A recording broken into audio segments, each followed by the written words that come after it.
Assalamualaikum warahmatullahi wabarakatuh. Sebelumnya, perkenalkan, nama saya Nisa Nisya dengan nomor NIM 20082050550 dari jurusan Akuntansi Syariah 4D. Di sini saya akan sedikit memaparkan materi pembelajaran mengenai anggaran penjualan. Nah, di mana video ini saya buat untuk memenuhi tugas mandiri mata kuliah penganggaran perusahaan dengan dosen pengampu yang terhormat Ibu Haulan Nahwatunisa MSc.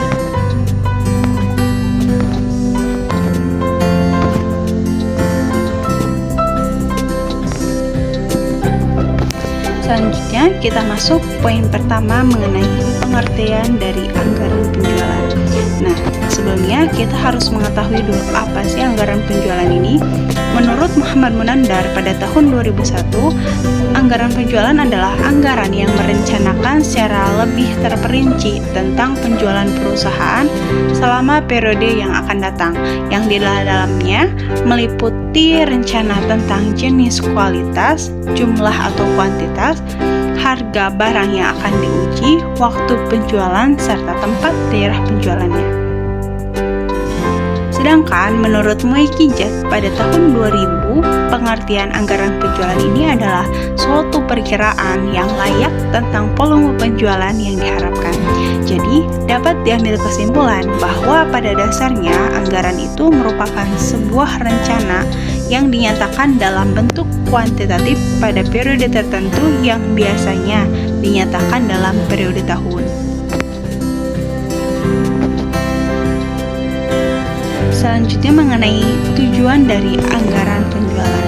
Jadi, anggaran penjualan ini memiliki tujuan untuk merencanakan setepat mungkin tingkat penjualan pada periode yang akan datang dengan memperhatikan data yang merupakan pencerminan kejadian perusahaan yang dialami pada masa lalu khususnya di bidang penjualan.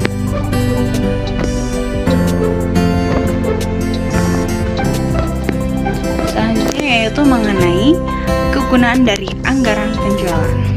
Nah, anggaran penjualan ini memiliki kegunaan yaitu sebagai dasar penyusunan semua anggaran bagi perusahaan. Nah, di mana untuk menghadapi persaingan pasar. Jadi, karena itu anggaran penjualan ini harus disusun paling awal dari semua anggaran lain di perusahaan.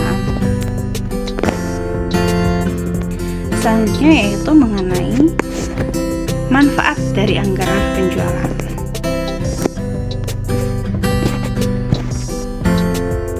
Nah, menurut Wilson, Hilton, dan Garden pada tahun 2000, ada beberapa manfaat dari diselenggarakannya anggaran penjualan. Yang pertama yaitu untuk mengurangi ketidakpastian tentang pendapatan di masa yang akan datang. Yang kedua yaitu untuk memasukkan kebijakan dan keputusan manajemen ke dalam proses perencanaan. Yang ketiga yaitu untuk memberikan informasi penting bagi pembentukan elemen lain dari rencana laba yang menyeluruh. Dan yang keempat yaitu untuk memudahkan pengendalian manajemen atas kegiatan penjualan yang dilakukan. Nah, ada beberapa faktor yang mempengaruhi anggaran penjualan.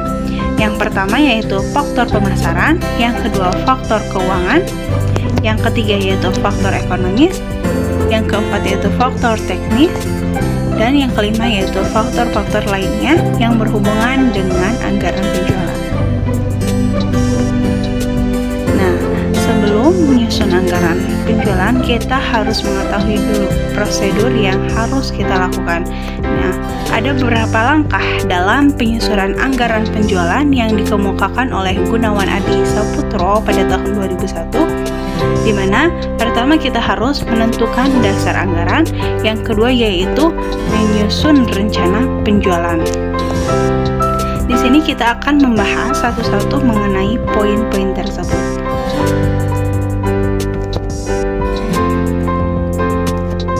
Pertama, untuk penentuan dasar-dasar anggaran, ada beberapa poin yang harus kita laksanakan. Yang pertama yaitu penentuan relevan variabel yang mempengaruhi penjualan. Yang kedua yaitu penentuan tujuan umum dan khusus yang diinginkan. Yang ketiga yaitu penentuan strategi pasar yang dipakai. Sedangkan untuk penyusunan rencana penjualan, ada beberapa tahap yang harus kita laksanakan. Yang pertama yaitu menganalisis ekonomi dengan mengadakan proyeksi terhadap aspek-aspek makro. Yang kedua, melakukan analisis industri. Yang ketiga, melakukan analisis prestasi penjualan yang lalu. Dan yang keempat yaitu melakukan analisis penentuan prestasi penjualan yang akan datang. Yang kelima, menyusun forecast penjualan. Yang keenam, menentukan jumlah penjualan yang dianggarkan atau budget sales. Yang ketujuh yaitu menghitung rugi atau laba yang diperoleh atau budget profit. Dan yang kedelapan, mengkomunikasikan rencana penjualan yang telah disetujui pada pihak yang berkepentingan. Nah, sebelum merancang anggaran penjualan, kita harus mengetahui terdahulu mengenai peramalan penjualan. Nah, peramalan penjualan ini yaitu dasar dari anggaran penjualan, di mana pada akhirnya menjadi dasar untuk semua anggaran operasi lainnya dan sebagai dasar penyusunan anggaran keuangan. Ada beberapa metode yang dapat digunakan dalam peramalan penjualan seperti yang dikemukakan oleh Muhammad Munandar pada tahun 2001, yaitu yang bersifat kualitatif dan yang bersifat kuantitatif. Nah, di sini kita akan membahas lebih jelas mengenai kedua metode tersebut. Pertama, yang bersifat kualitatif. Ada beberapa poin, yaitu pendapat pimpinan bagi pemasaran.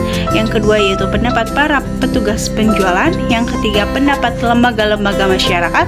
Yang keempat, pendapat konsumen. Yang kelima, pendapat para ahli yang dianggap memahami. Yang kedua yaitu yang bersifat kuantitatif. Nah, ini terbagi lagi menjadi 3 tahapan, di mana yang pertama yaitu cara yang berdasarkan daripada data historis dari suatu variabel saja, yaitu variabel yang ditaksir itu sendiri, misalnya dengan metode tren bebas, freehand method, atau dengan metode tren setengah rata-rata, semi average method, atau dengan metode tren moment atau moment method. Dan yang keempat yaitu metode quadratic atau parabolic method. Dan yang kelima yaitu metode tren last square atau last square method. Dan tahap yang kedua yaitu cara yang mendasarkan diri pada data historis dari variabel yang akan ditaksir serta hubungannya dengan data historis dari variabel lain yang diduga mempunyai pengaruh yang cukup kuat. Nah, cara penaksiran semacam ini yaitu misalnya seperti metode regresi tunggal dan regresi ganda atau multiple regression. Yang ketiga yaitu cara penaksiran yang menggunakan metode dan statistik tren ataupun regresi yang ditetapkan pada berbagai analisis khususnya, seperti misalnya analisis industri atau analisis market share. Yang kedua yaitu analisis jenis-jenis produk yang dihasilkan perusahaan, produk lain. Yang ketiga, analisis pemakaian akhir dari produk atau end use analysis. Nah, di sini ada metode dari peramalan penjualan. Nah, adapun bentuk umum dari tren garis lurus dan garis lengkung yang sering dipergunakan untuk penyusunan peramalan penjualan produk perusahaan, ada beberapa cara atau rumus, yaitu Y sama dengan A ditambah B dikali X untuk tren garis lurus, dan Y sama dengan A ditambah B kali X tambah si X kuadrat untuk tren garis lengkung. Nah, di mana Y adalah variabel yang akan diramalkan dalam hal ini adalah peramalan penjualan produk perusahaan. A adalah konstanta yang akan menunjukkan besarnya harga Y apabila X sama dengan 0. B adalah variabel per X, yaitu menunjukkan besarnya perubahan nilai Y dan setiap perubahan 1 unit X. Sedangkan X yaitu unit waktu yang dapat dinyatakan dengan minggu, bulan, semester, tahun, dan lainnya tergantung kepada kesesuaian dari perusahaan itu sendiri.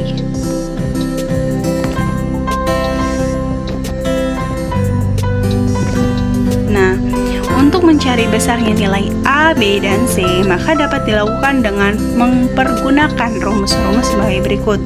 untuk mencari nilai A yaitu sigma Y dibagi dengan N, dan untuk mencari nilai B yaitu sigma Y dibagi dengan sigma X kuadrat dengan syarat sigma X yaitu sama dengan 0 untuk tren garis lurus, dan sigma Y sama dengan NA ditambah C sigma X kuadrat, sigma XY sama dengan B sigma X kuadrat, dan sigma X kuadrat Y sama dengan A sigma V kuadrat ditambah C sigma X pangkat 4. Nah, dengan syarat sigma X ini sama dengan 0, di mana N adalah sama dengan jumlah data. Mungkin hanya sekian yang dapat saya sampaikan, kurang lebihnya mohon maaf. Ditutup, wabillahi taufik wal hidayah. Wassalamualaikum warahmatullahi wabarakatuh. Saya Nisa Anisyah pamit undur diri. Terima kasih.